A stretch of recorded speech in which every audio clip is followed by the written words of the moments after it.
So it's a rainy day, and I've been reading Alice Munro. She's a Canadian writer, The View from Castle Rock, and it's about her family and how they came from Scotland over to Canada. It's quite interesting. It's her descriptions are very good, but it just comes at a time where the Prime Minister of Canada, Trudeau, calls for a Palestinian state. Well, first call for a native Canadian state, because what did you guys do to the natives of Canada? What did you guys do to the natives of America? You massacred them, and we just had a massacre on October 7th. So, what are we supposed to do? Reward them by giving them a bigger opportunity to massacre us? You don't give terrorists rewards, first of all. Trudeau is way out of touch with history. He should read the history of his own country and how Trudeau, French name, came to Canada. I mean, there were people coming from all over to the Promised Land. They kind of called it the Promised Land. And it's funny because they accuse Israel is exactly the opposite of Canada and America. People came from Scotland, from Germany, from England, Holland, France, Spain. They came from all over the world, and they just took over land as if it was unsettled. And they ignored the natives, they massacred them, they had weapons, and they could just do whatever they want, basically. And they sought opportunities. And when you see these wealthy business people in Canada, they go back generations, like Alice Munro's family, to these pioneers that lived very simple lives.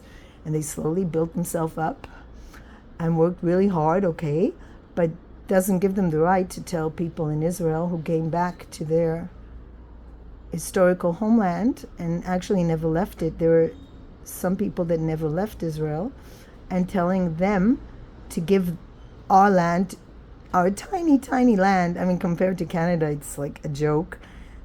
Compared to anyone, actually. It's the size of New Jersey in America. And you tell us what to do with our country. You tell us to stop fighting terrorists. You tell us to give terrorists a state of their own. Well, study your own history and focus on what you did to the natives of your country. And stop comparing Palestinians to Native Americans, because it's the Jews are the Native Americans, not the Palestinians. I really like Native American culture. In fact, named my daughter after. She has a Native American name. They're very much connected to the land. They were definitely not terrorists. They never sought to harm anyone, really.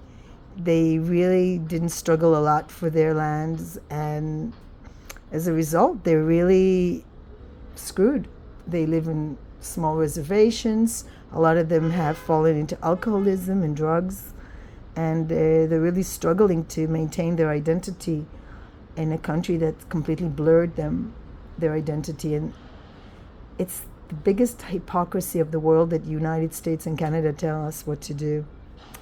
That's what I want to say on this rainy day. I'm kind of sick. I'm drinking ginger. I made this ginger. You slice ginger and honey and lemon.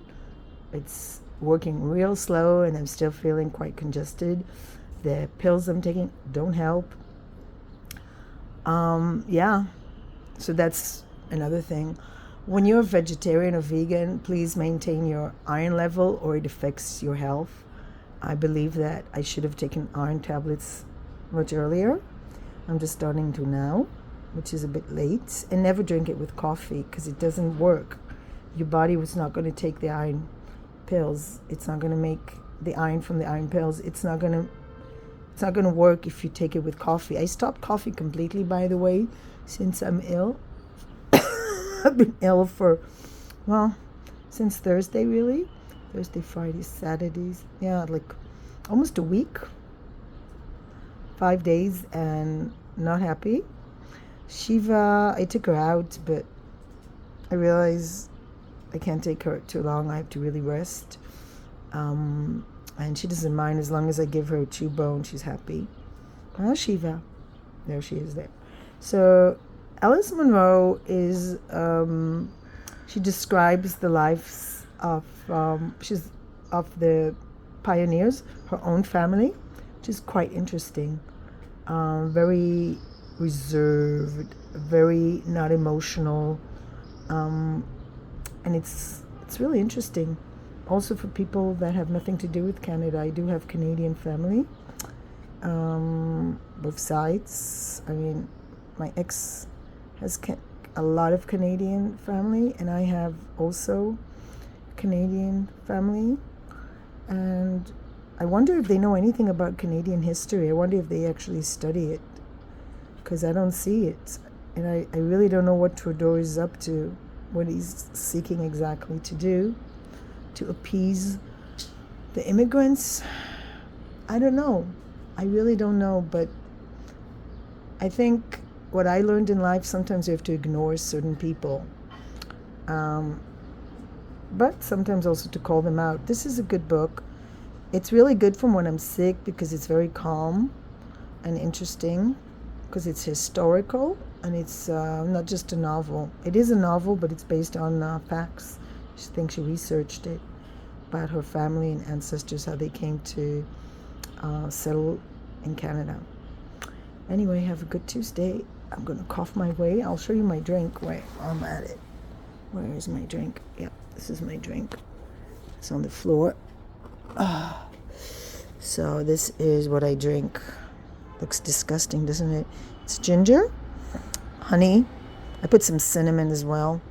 Honey, lemon juice, and it doesn't taste that bad, to be honest, but it's not really working. Actually, it tastes good. So if you order this in a restaurant, sometimes they give it to you here in coffee shops. It costs 16 shekels. The ginger cost me 6 shekels. And lemon.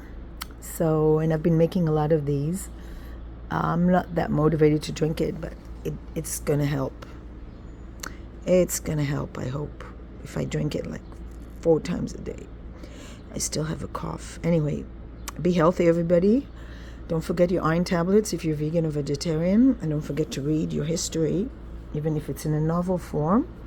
I really don't have patience for novels that don't have any like psychological aspect or historical aspect. Trashy novels are not it, and this is not a trashy novel. There's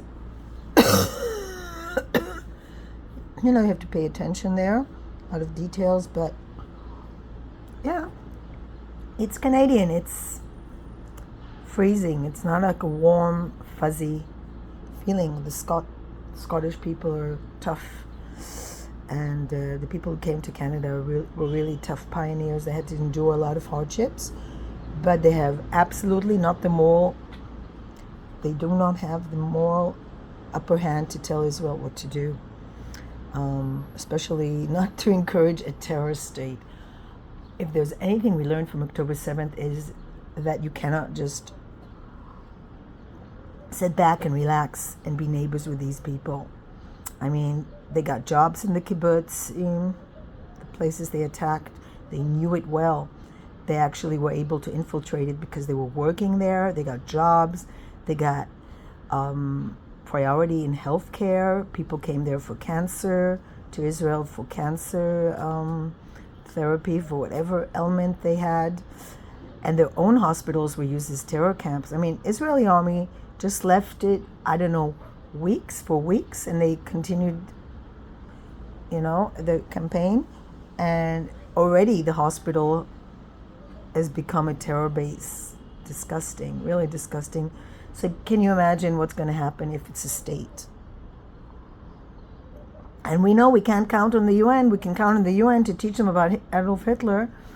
It's really sad that not more people around the world, especially history professors, are calling out this huge hypocrisy where we have these Nazi-like regime and people are like completely misrepresenting them in the media as if they're these poor peasants.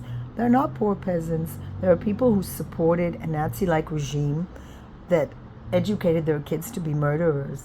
And Nowhere in the world would anyone tolerate such a thing, and to not allow Israel even self-defense is the purest form of anti-Semitism. It's disgusting, and it has to stop. And all you have to say is, what did the Jews contribute? Even to Canada, if you look at Canada, where would Canada be without Leonard Cohen? That's what I'd like to know. I mean, okay, you have Johnny Mitchell, but Leonard Cohen is a big one. And he would be rolling in his grave. He would be coming over to Israel, that's for sure, the way he came in 1973. And I'm very disappointed for all the Canadian Jews, American Jews who are not doing more in the social media. I don't see them enough. I don't see enough actions, enough pressure to release the hostages. Right now they're negotiating for the hostages with terrorists, which is a very low point. I think not Canada or America would never do that. But yeah, it's a problem. I'm really disappointed from the Jews around the world. I know some of them do a lot, but there's so many Jews in the entertainment business, and there's so few taking a position, and they pay for it too. I mean, Matisyahu has one of the greatest songs of peace. Someday had to have his concert canceled in Chicago, of all places. Where are the Jews of Chicago to stand up for him? I don't know, there's something wrong with people not standing up for the right things.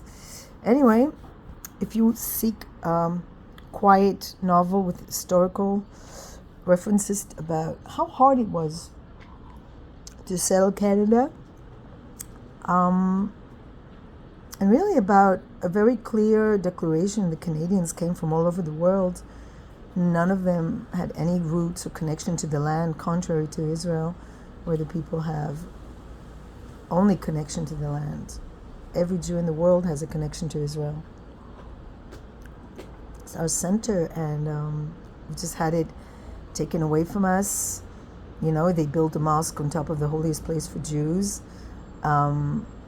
They have those centers in Saudi Arabia, and they completely ignore that. Why? Political reasons. And it's pretty ugly and nasty. It's very easy to mislead people who don't know the facts, who don't know the history. And again, I'm wondering why the Jews fits real bad cough. Here's the ginger. Have any tips so now I can stop this cough? I'd be happy to